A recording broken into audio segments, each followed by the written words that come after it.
Hey Alice. What is this I'm hearing about? A break? You don't take breaks. Well, I just need some time off. Uh, can you please cancel our meetings? What? Yeah, don't worry, just reschedule them for a while. I'm going away for a bit, so you're gonna have to take over my duties till then. Are you sure though? More than I have ever been. Don't worry, I'll let you know when I'll be back. Just carry on till then.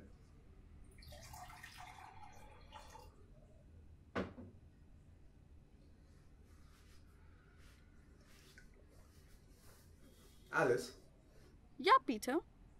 can you schedule a voicemail to Bruce? Make it for the day after tomorrow. Okay, and what should I say? Hi Bruce, I have to tell you something important. I haven't told anyone about this before, but it's a little different this time. And I don't know when we'll meet again. I hope you're not in the middle of something. I wouldn't call myself a traveler, but I have had my fair share of travels. I have occasionally ventured beyond the land. I usually have a rucksack packed at home with all the basics. I had some gloves, slippers, a pair of jeans, a camera, and a couple of t-shirts. But I'm packing a suitcase right now. The need of the hour varies.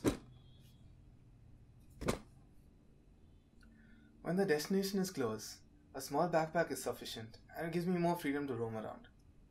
For a less domestic location, I try to be well prepared. You know, sunscreen and AA batteries, they are literally lifesavers. But that's a story for another time. I have a knack for keeping tokens. Some ticket stubs, restaurant bills, some mementos, so to say. They are usually insignificant things for most people, but they are quite important to me. I put them all in a drawer as souvenirs. Not from far off places, but far off times. One Sunday back in the first year of college, I was going through the drawer, reminiscing about the past. I was rifling through all the boarding passes I had clipped together when my eyes were drawn to one in particular. The ink on most of them was fading away, but this one was very fresh and clear. So I looked at it closely, and it had a destination I had never been to before, Kuala Lumpur. I saw that the date on it was of 2 days later. I was astounded. I thought maybe someone had bought me a holiday somewhere, but I lived alone. I didn't even have a roommate then. I was very astonished and I didn't know what to do. But I was a college student and it was a very boring weekend. I had done my assignments and I was completely bored with no plans. So I decided to go to the airport and see if they would let me on the plane. They did. Kuala Lumpur was great, but the next Sunday, I found the ticket again in a book I was reading, but this time, it read Cabo. I guess it was time to go away again. After that, I started going on these predetermined adventures. The airfare was bypassed, and it would also entitle me to free train rides and complimentary ferries. Nobody was suspecting me of any wrongdoings, and I was saving money on airfare, so I kept going. It just seemed like seeing faraway corners of the world became routine. It became regular practice to look for my boarding pass on Sunday, decide which of my bags would fit the bill, and embark on my journey. The destination changed every weekend, except that one time. I was really not in the mood for Antarctic travel. I didn't even know if I had the right kind of clothing. What do you even wear in a place that goes down to minus 67 degrees? A few weeks later, it did change. And I realized that Croatia was more my style. After a while, the staff at CS International started to recognize me. They maybe thought I was a spoiled brat with wealthy parents who goes off to these fancy exotic places. Anyway, I hiked around Sneffels with a crazy chill in the air at 4 kilometers from the sea, and I really don't know how these people climb peaks that are twice as high. It was a very tough hike for me, but other places were easy. Iceland was a dream. So few people that I was entranced in the quiet of the flatlands. It was beautiful. You know, Google Translate is an extremely underrated tool. It helped me through most of my journeys. I did get slapped by a Brazilian girl in Rio once, but that was on me. I wanted dinner, not date. Especially not the kind of date she seemed to have got from it. Guess these e-translators get a lot of those requests. Didn't have that problem in Italy though. Venice was nice. The water was okay, and I even made a good friend who had a friend who was a gondolier. So I got to ride in one.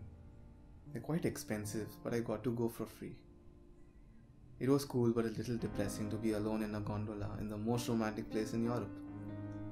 But I at least got to experience it.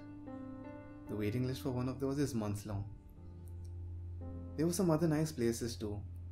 New Zealand was heavenly, and you don't have to be a saint to get there. There are no people around and nature just invites you to its arms. I experienced true peace sitting at the foot of massive roaring waterfalls. Everything just seems huge and bold and strong, but the people were gentle. And it has pristine beaches too. I don't really like beaches so much. It's very irritating because you find sand in every nook and cranny of your bag and clothes for weeks. But it's okay sometimes. Incidentally, I have seen a lot of beaches. So I just sit on the beach, close to the waterfront. I'd lay with the waves lapping at my feet, staring at the clouds and enjoy the sunset. Sometimes I even manage to have a beer in my hand and some new friends around. But it's almost just as fun to be there alone. I also backpacked solo through parts of Europe that I didn't want to see so much because it's so cliched. Paris was good, but it's so full of tourists and the entire place has become a gift shop selling Eiffel Tower replicas. It has no authenticity left, but maybe nothing is authentic ever. Everything is a facade that you can never quite get through. Backpacking, I know is a cliche, but there is a joy in doing the cheesy things too. It was very expensive in Europe though. I was not paying for flights and train journeys thanks to the Magic Pass, but it was still interesting to get around making my own way. Is that it? No, far from it. Yeah, it was a dizzy time and I was loving it.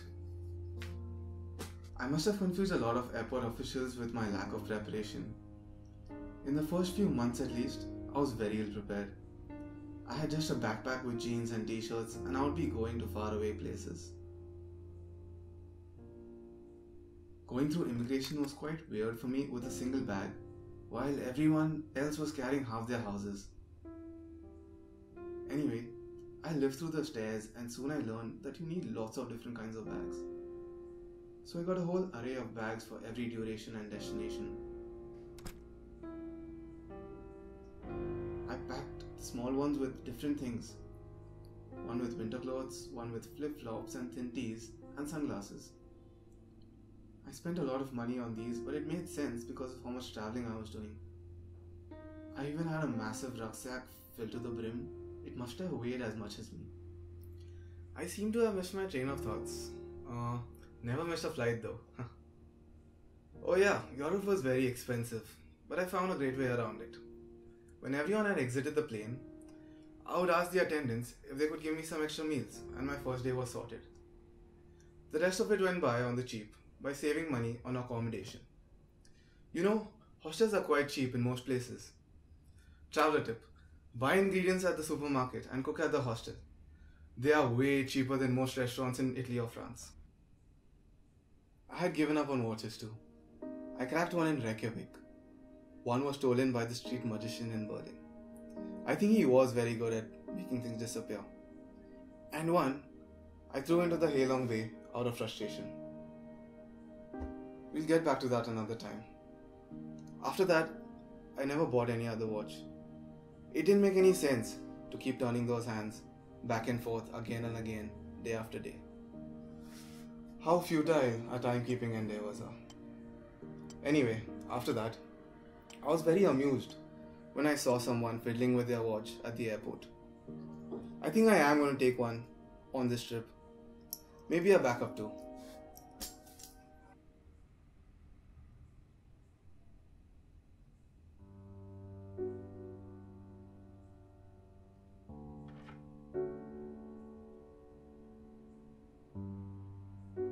always brought home something, snow globes, sand globes, sometimes just sand in a Ziploc bag. I brought back seashells from Indonesia, dried maple leaves from Canada, ticket stubs from a concert in Dublin, stuff like that. I still dream about that show. I watch movie premieres too, around the world. There aren't many world premieres here in Mumbai, so I attended one when I was in Beijing and a couple when I was in Los Angeles. I was hoping to meet some stars, but funny enough, the only one I met was Hugh Jackman. And that was at a farmer's market in Melbourne. Crazy how the world works.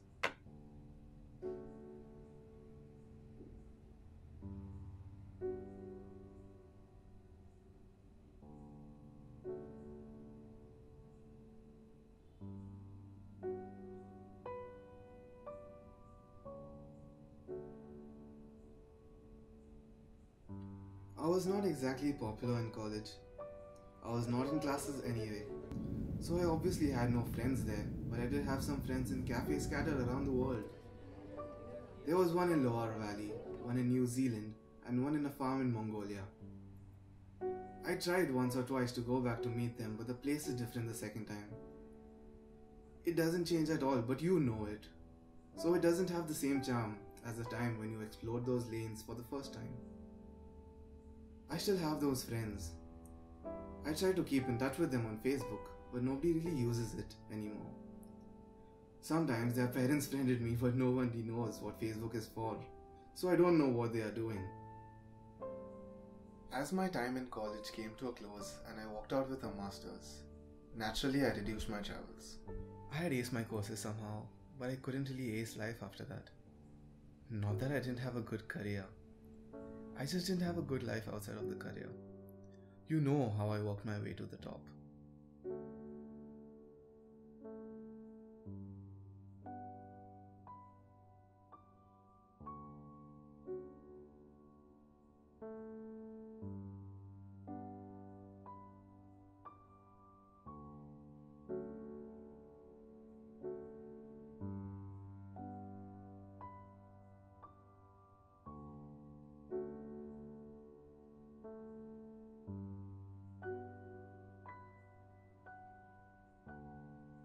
But I never really could go back to my younger self, traveling the world with just a boarding pass in hand.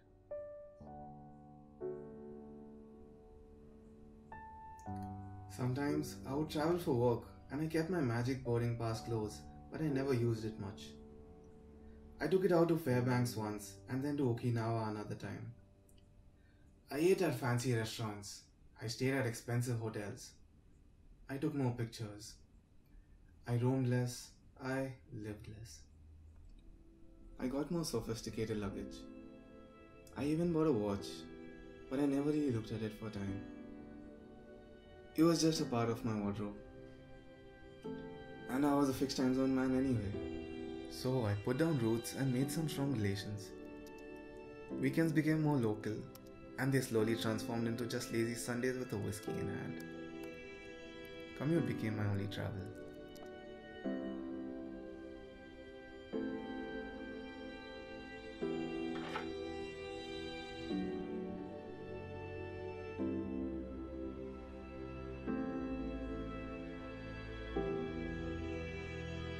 But now, the urge to travel had reduced almost completely, and I lazily passed up opportunities.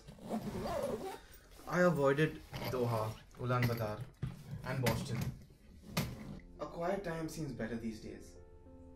Those moments of frenzy before every takeoff now seem like a vague dream of some sort. My memories are growing hazier, and my magic boarding pass has started fading too.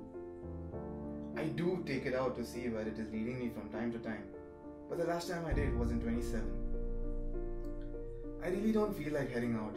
Changing light bulbs and reading library books takes up all my time. But now I am psyched. Today my bags are packed. Almost. I have been preparing for a month. The pass may have been there for a year, for all I know. But I started making plans the moment I saw the destination. I have 2 bags packed with a variety of things. I've put 2 watches in them, and maybe I'll wear a third one.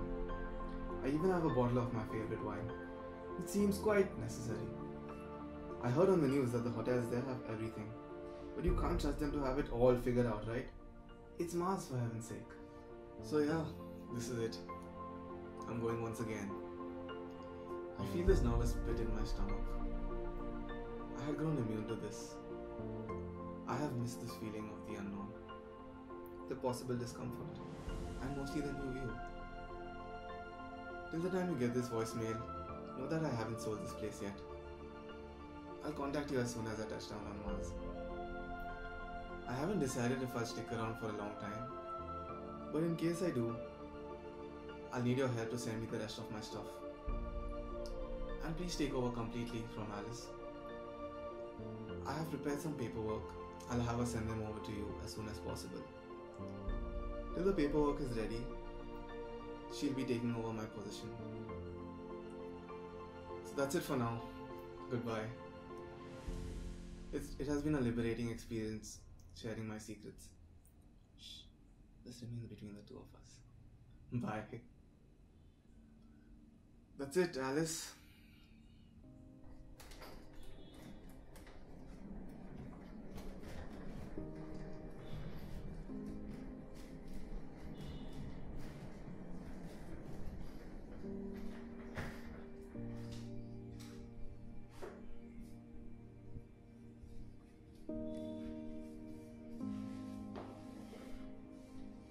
Alice, it's been a pleasure getting to know you.